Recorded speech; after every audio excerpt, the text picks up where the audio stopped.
Okay. That was my thumbnail because last time, honey, them thumbnails was looking crazy. But how y'all doing today? I thought I would tap in with y'all. Um, I am, of course, on the road. I'm in Arizona, I believe.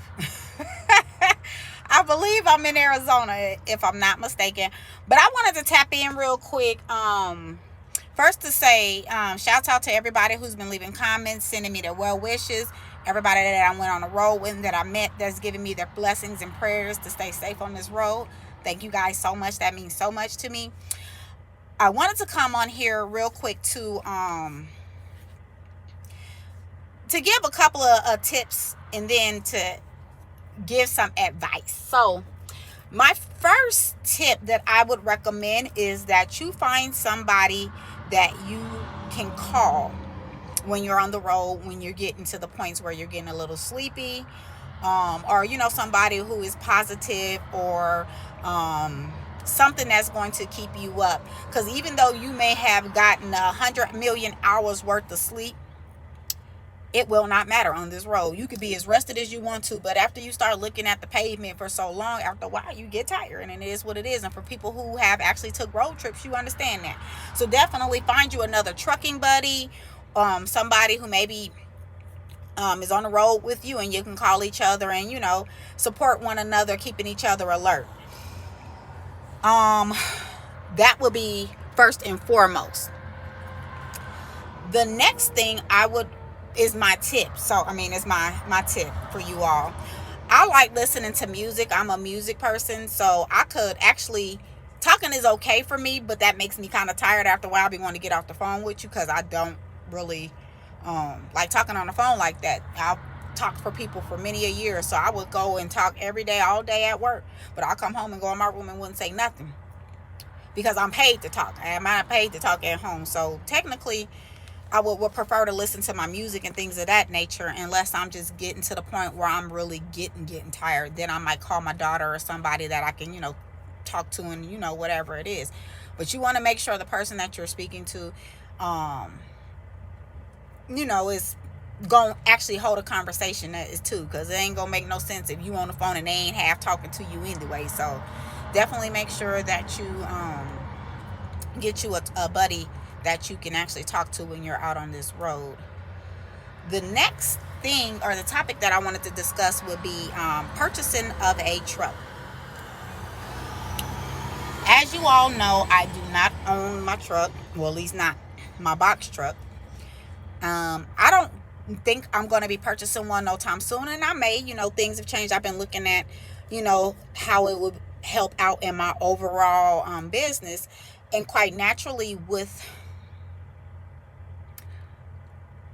your income and the profit, it would be better to own my truck in certain aspects. But on the long run for me right now, because I really did just jump out here, I knew that I wanted to try to see how it went first. So this is my suggestions for you all who are wanting to purchase your own trucks. I think that is great. There are some things that are going to come with that. So first things first, just like purchasing a car or anything like that, you still have to go through your title paperwork and all of that. Now, not all the time, depending on where you're purchasing your truck, you can get that temporary tag.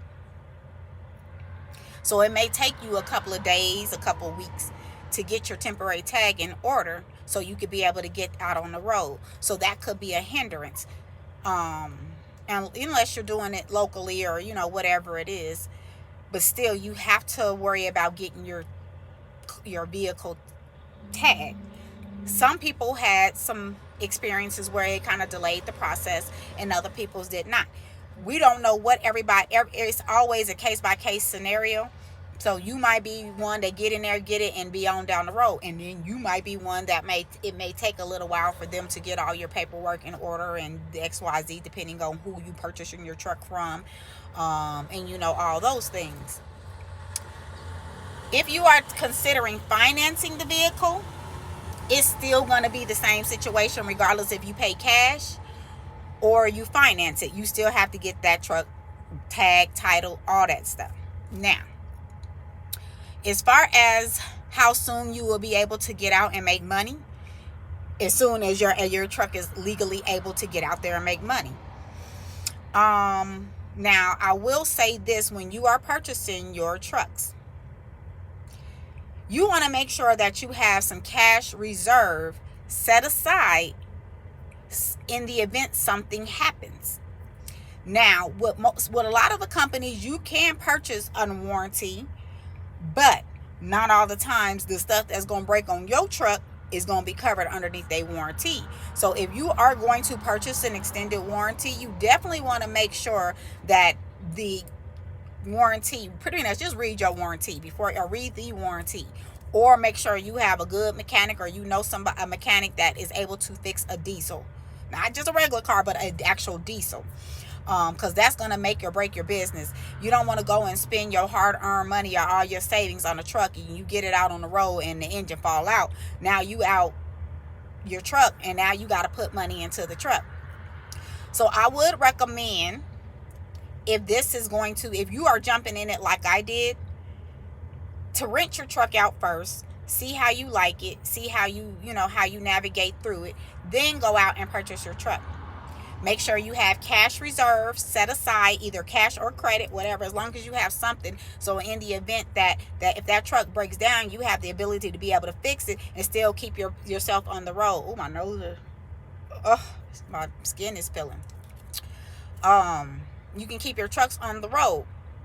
So if you have to go out and rent a truck or whatever it is, you don't want to be you don't want to be messed up before you even get really on the road. Now, I will say this about this business: you will be fronting your business for however long. So if you don't factor, if you don't do the quick pays or things of those nature, you might be 30 days out before you actually see payment. So keep that in mind as well.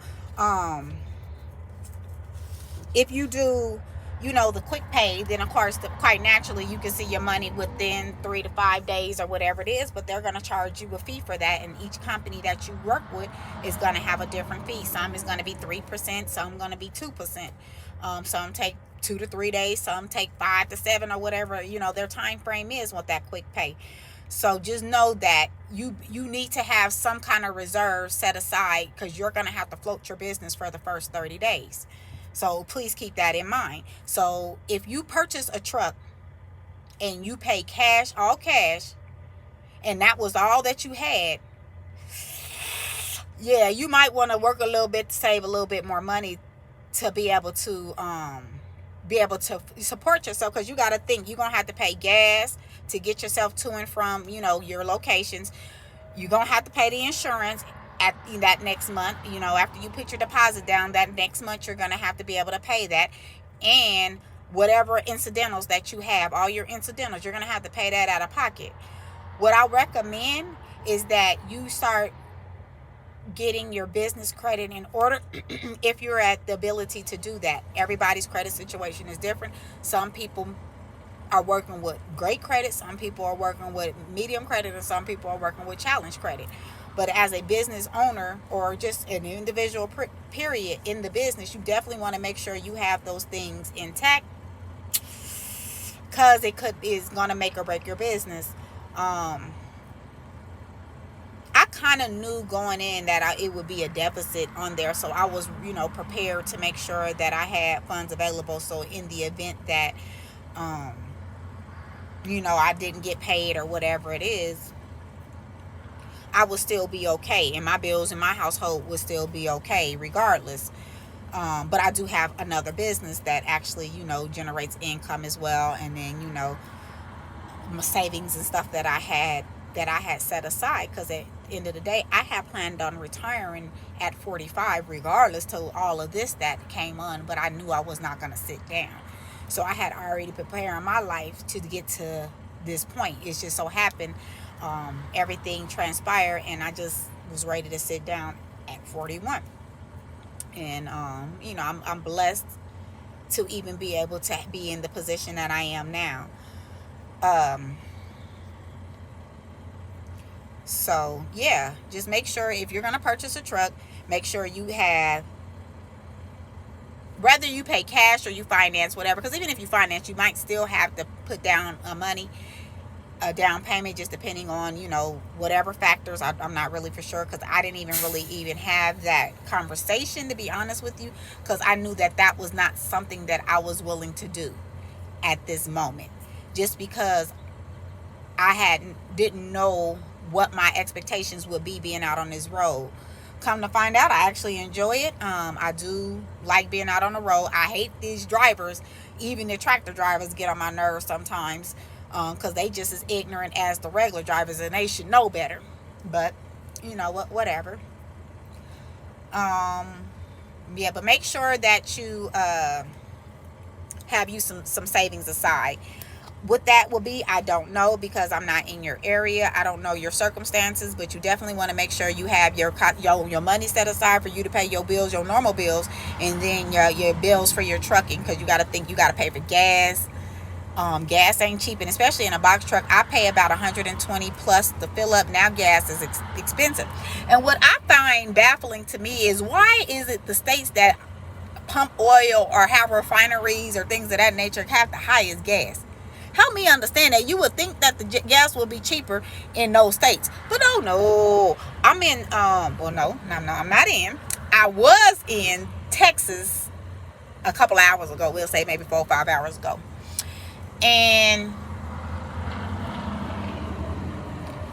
I'm on a rest stop, and I watch everybody like a hawk. So I know y'all like, why she keep looking around? Because I see people moving around my truck, honey. And at the end of the day, I'm a female.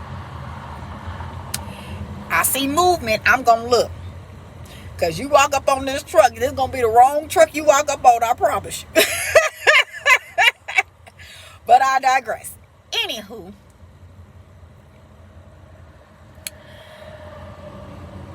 yes, why is gas higher? Like, I was in Texas, gas $3.23 for the diesel fuel. Why? I was in Florida. Y'all are where the oil refineries and ports are. Help me understand. That should be where the cheapest gas should be. Y'all should be paying 32 cents a gallon. The rest of us should be paying them prices, not where the oil made. I just don't understand that. Help me understand why where you pumping the gas and oil at is more expensive than where they're actually being sent to. I don't understand that, but I'm sorry, I digress. But what I want to just to close out this video is just, making sure you have your finances in order, because this is a finance heavy business. It really is, and you're gonna have to float yourself. I would say start getting your business credit in order. Start getting some gas cards. I actually have Shell Fleet, but what I've noticed is that Shell, it does have gas stations, but I've noticed that they're not as plentiful as some of the other gas stations. Now I would have to come back and do another video to kind of tell you what gas stations that I've seen. Now they got the Loves and stuff like that, but there was ones that had the most expensive gas. So I will look into getting maybe multiple gas cards for you, and then also credit cards, like a business credit card. And you probably want to at least have a $10,000 limit, to be honest with you, because you got, different stuff you may have to get, hotels and things of that nature. And then putting it on your company card will help you at the end of the year when you go to do your taxes, if you continue just to put everything on those cards, on your gas card and on the company credit card. The gas card kind of helps twofold because of the fact it requires you to put in your mileage, but of course you're going to have to do that anyway when you're doing your logs. And that's another thing, you guys, you're going to have to make sure that you're tracking everything that you do with your logs. So please be detailed as possible. Watch a couple of videos, or if you can, in regards to how to fill out a log. If I get a moment, it's not going to be today, but if I get a moment, I will show you a log and how it's supposed to look. Because since we are commercial drivers, we are required to track our movement for the most part. So in the event something happens, that's how we can kind of save ourselves in certain circumstances. But I'm sure you will meet people out here on the road that'll tell you what to do, X, Y, and Z, but I'm not going to even get into that. But that's my soapbox for today. Y'all, I wish y'all the best, safe, If y'all have any questions, again, just drop them in the comments. I'm going to try to do better with leaving my contact information and my email. But I'm out here on the road, and as y'all know, when something pops up and I'm somewhere stop, I'll go ahead and drop in and do a quick video for y'all. Sorry that this was a little shaky. I'm actually holding it on my knee, but it is what it is. Y'all be safe. Y'all keep trucking. And